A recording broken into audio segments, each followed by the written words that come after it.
satu hari.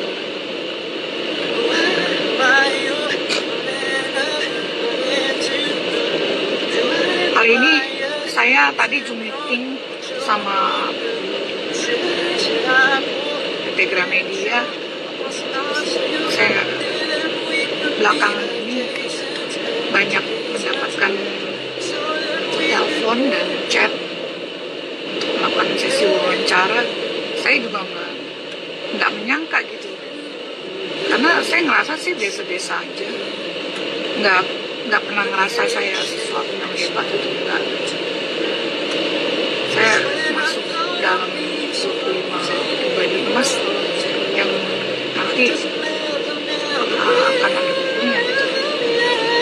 Saya sampai tanya sama wartawan, Mas, nggak salah nih, namanya Mas Dewa, Mas, apa nggak ada tokoh lain atau ini? Dan bukan ini yang ngomong ya. Apa nggak ada tokoh lain yang lebih layak untuk diwawancara, untuk ditulis dalam sebuah buku? Jawabannya cuma satu, berdasarkan rekam jejak, berdasarkan survei. Ada surveyornya khusus, mereka mengikuti medsos saya, mengikuti perjalanan karir saya di politik, dan mungkin sebelumnya juga di bidang yang lain gitu. Alhamdulillah, bukan bermaksud nyombong. Waktu sebulan lalu April saya juga mendapatkan penghargaan dari Media Tama Award. Itu juga saya tadinya pikir ini hoax apa enggak ya, karena kan saya di chatnya melalui DM. Saya agak takut gitu, karena kan di era pandemi suka banyak penipuan. Tapi ternyata alhamdulillah memang nyata gitu, ada acaranya gitu di Orchard Hotel, dan saya terpilih di kategori leadership and profesi ya. Saya terpilih di kategori leadership karena di usia yang cukup matang, saya rasa saya ditunjuk sama DPP IPKI, Ikatan Pendukung Kemerdekaan Indonesia, untuk menjadi Ketua Umum DPP Wanita IPKI yang merupakan mitra dari DPP IPKI yang dipimpin oleh Pak Bambang Sulistomo. Itu bukan saya ngada-ngada, guys. Ngapain? Saya bukan orang yang haus popularity. Saya dari SMP, dari kecil, saya justru nggak terlalu suka sama publikasi sebenarnya. Tapi apapun yang terjadi, nah itu dia foto saya akhirnya juga menghiasi satu majalah, segala macam. Hingga saya banyak menolak pekerjaan-pekerjaan sinetron, main film. Saya nggak mau gitu dulu.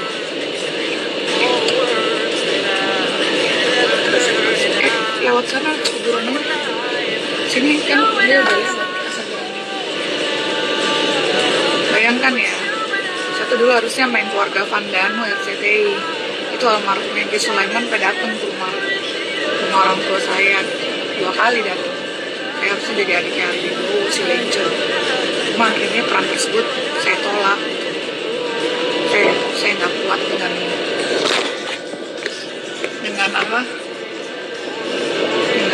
kondisi pembulian juga pada masa SMA. Saya sebagai adik kelas, mungkin kakak-kakak kelas saya nggak suka kali saya tiap minggu tuh ada di majalah. Ini ya, saya juga ya. Ini di belakangnya. Lalu itu sinetron pertama yang saya tolak. Sinetron kedua yang saya tolak tuh Warkop DKI. Itu harusnya yang main saya sama Sarah Judith. Sarah Judith itu juara 1 Wajah Femina 2000. Akhirnya jadinya Karina Suwandi sama Rowena. Saya dulu ini banget gitu, nggak pengen banget terlalu expose media, karena buat saya nggak nyaman gitu. Saya Saya nggak tahu deh, pokoknya saya pengennya jadi orang biasa-biasa aja yang saya bebas jalan kemana aja, terus tanpa harus dijudge orang. Kalau kayak public figure guys, kan setiap langkah Anda kan menjadi sorotan.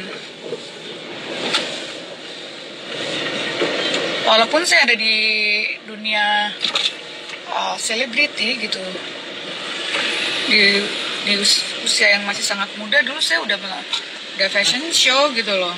Saya sering gantiin kakak saya, Mbak Ira Rungkat. Mas, untuk ini Casa Grande bukan? Casa Grande. Casa Grande kan? Nomornya nomor mana? Tawarnya Mami Online apa sih tadi? Ibu Isa Sega. Ini tower yang sebelah mana ya? Mau Casa Grande dulu dan telepon. Pokoknya ada video tuh. Iya. Kasih ya. Iya, saya kebetulan waktu SMP itu tinggi saya udah 170 gitu. Sampai kelas 3, seumur anak saya sekarang. Saya fashion show. Pertama kali saya fashion show di restorannya Tante Rima Melati di Tamrin. Ya, I have to call her. Terus saya sering banget gantiin kakak saya kalau dia lagi ada fashion show di luar negeri sama almarhum Ramli. Semua job dia yang ada di Jakarta saya yang lakukan. Jadi saya fashion show sama Mbak Wiwit, ya kan, Mbak Arceti Bilbina yang sekarang notabene menjadi anggota dewan. Lalu di masa remaja saya itu yang masih lugu gitu, saya ngefans banget dulu lihat Mbak Vera Kinan. Vera Kinan itu dulu iklan Sunsilk Premium. Mungkin buat netizen-netizen yang seusia saya, yang generasi X, tahu banget gitu. Iya, Mbak Vera Kinan. Terus Oki Asokawati. Saya sangat mengagumi dia gitu. Dengan cerdasannya. Dia kuliah di Fakultas Psikologi UI gitu kan.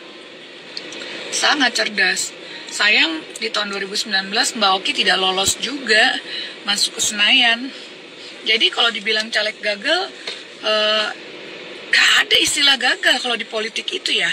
Selama hayat masih dikandung badan, selama kita masih diberikan napas kehidupan, kita bisa berkarya, ya kita harus berkarya gitu loh. Jadi berkarya bukan karena kamu menang atau kamu kalah gitu.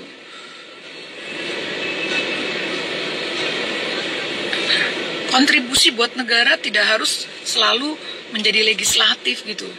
Dengan kamu diberikan satu kepercayaan jabatan, itu juga sebuah kontribusi menurut saya.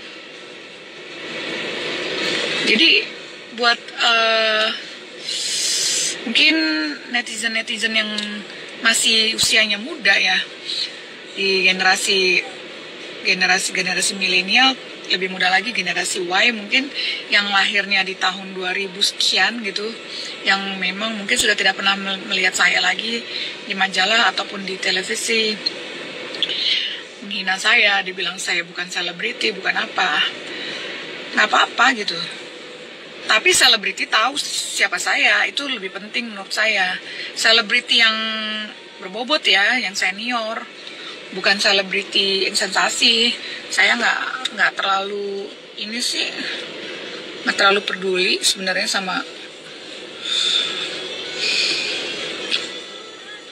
apa kata netizen yang haters itu, karena itu cuma buat jatuhin mental aja menurut saya.